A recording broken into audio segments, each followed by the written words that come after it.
maintenant à un trio pour parler d'IA générative. Est-ce que c'est une révolution vraiment ou est-ce que c'est une simple mode? On le voit quand même depuis tout à l'heure, a priori c'est quand même une vraie révolution. Mais sans spoil et sans plus attendre, j'ai le plaisir d'inviter Antoine Pouron, qui est International CEO Manager, et Geoffrey Hubert, Icatman et Mia, tous deux pour le groupe SEB.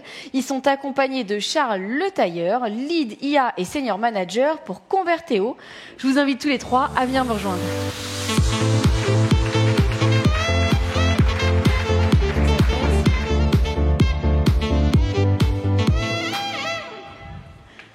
Merci. Hops. Alors, effectivement, je suis très heureux d'être là pendant 15 minutes avec vous pour répondre à cette question qui a déjà été un petit peu répandue, mais on va vous donner notre vision des choses. Pour la petite info, les images ont été générées par Midjourney. Le groupe SEB, en 2 mots, vous connaissez certainement embellir et faciliter la vie de nos consommateurs. On est surtout connu par nos marques, 33 marques qui sont réparties sur 2 univers. L'univers de la cuisine, avec des marques comme Tefal pour les poêles, les casseroles, les marques comme Moulinex, sur tout ce qui est ce qu'on appelle Kitchen Electrics, et puis l'univers de la beauté et l'entretien de la maison avec des marques comme Roventa ou Calor. Au sein de groupe SEB, nous avons comme une des principales valeurs l'innovation. À titre d'exemple, on a 1500 personnes qui travaillent sur l'innovation au sein du groupe SEB et à peu près 450 brevets déposés chaque année, qui nous permettent une croissance organique et externe assez importante, puisque je suis rentré dans le groupe SEB il y a 10 ans, on pesait 4 milliards d'euros, on pèse à peu près 8 milliards d'euros de chiffre d'affaires, et c'est à peu près 550 produits qui ont été vendus depuis le temps que je parle. Avant de rentrer finalement dans le sujet, j'ai envie de vous poser cette question, de vous concentrer sur cette date du 30 novembre 2022 et de vous demander c'est quoi cette date, qu'est-ce qu'elle vous évoque en tout cas cette date. Il y a déjà des réponses. Je vois qu'il y a des gens qui sont très fans du sujet. Moi, je dirais d'abord que ça m'évoque France-Tunisie, le match de la Coupe du Monde du Qatar. En 8e de finale, on avait perdu 1-0. Ça peut vous évoquer également les Chinois qui étaient un peu révoltés contre le gouvernement sur la politique zéro tolérance sur le Covid. Mais effectivement, j'ai eu des bonnes réponses dans la salle. Pour revenir à notre sujet du jour, c'est un jour qui marque une vraie révolution, un événement important dans notre vie dont on se rappellera toujours. Je veux bien sûr parler de la mise à disposition grand public de ChatGPT 3.5. Donc c'est une vague qui a touché le grand public. En quelques mots, 100 millions d'utilisateurs en l'espace de 2 mois, ce que Facebook avait réalisé au bout de 4 ans. Un succès public qui n'en finit pas, puisque 1,8 milliard de visites au mois de mai, c'est plus que par exemple le nombre total de visites pour un site de recherche comme Bing dans le monde.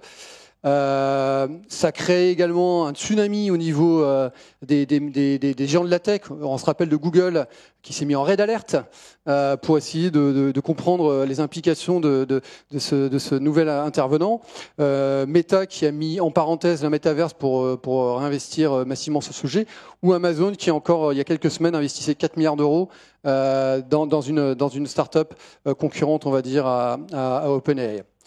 Nous, ça nous a surtout fait poser la question au sein du groupe SEB sur les implications que ça pourrait avoir sur notre business, mais aussi effectivement sur la vie quotidienne de nos employés.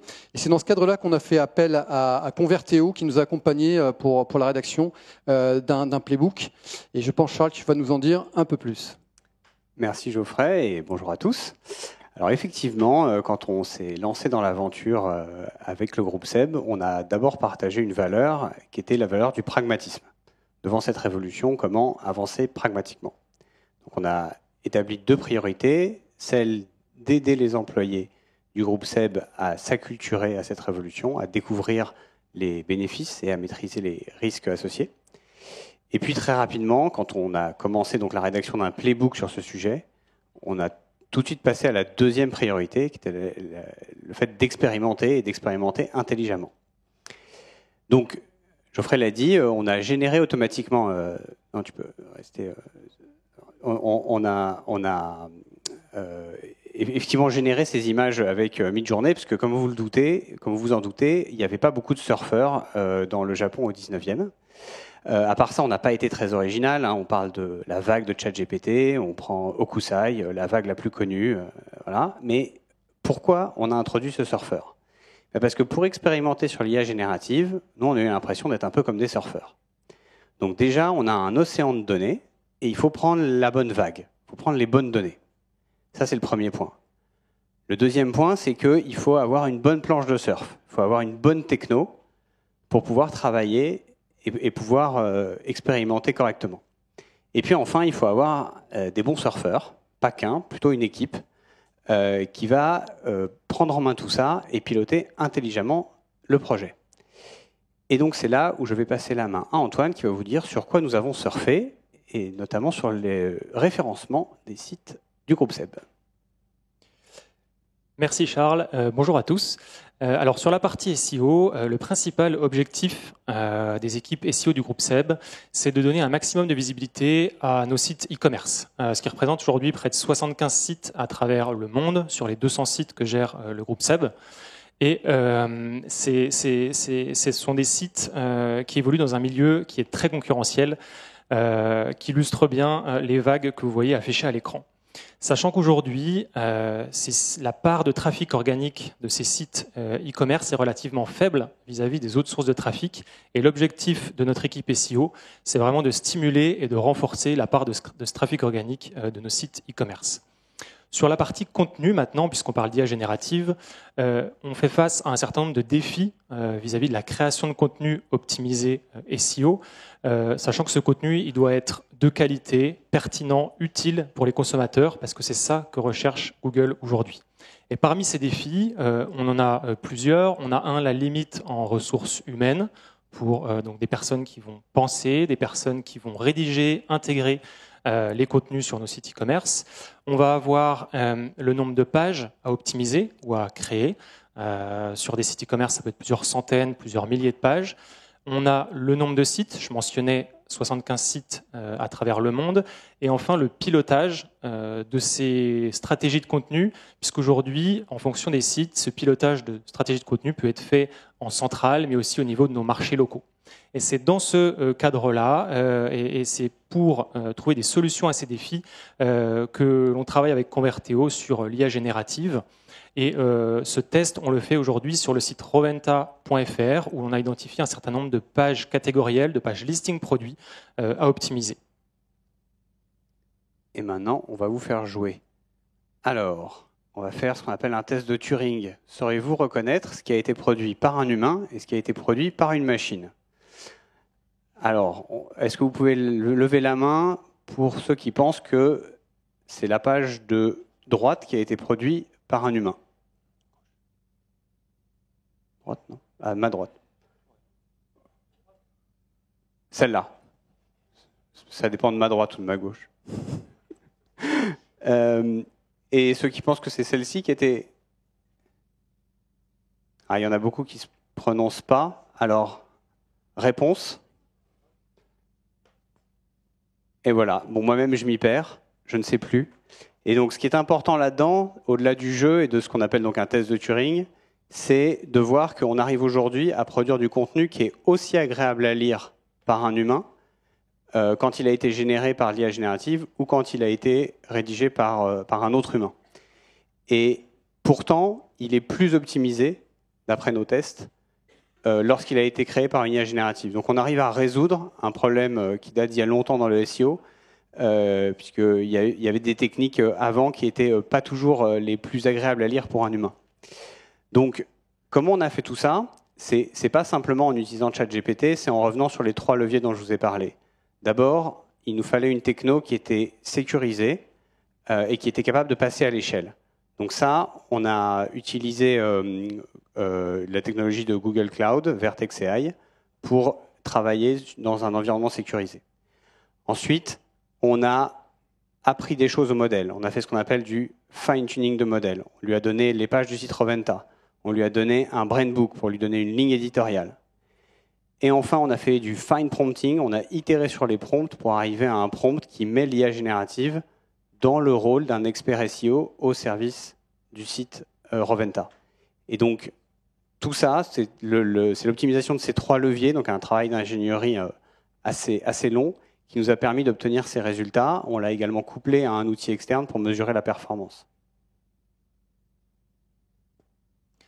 Alors aujourd'hui, côté résultats et enseignements à date, puisque ce test il est toujours en cours, ce qu'on peut vous partager aujourd'hui, c'est que environ 100 pages ont été totalement générées via l'IA, avec un niveau de qualité qui est relativement bon pour être publié tel quel sur nos sites internet.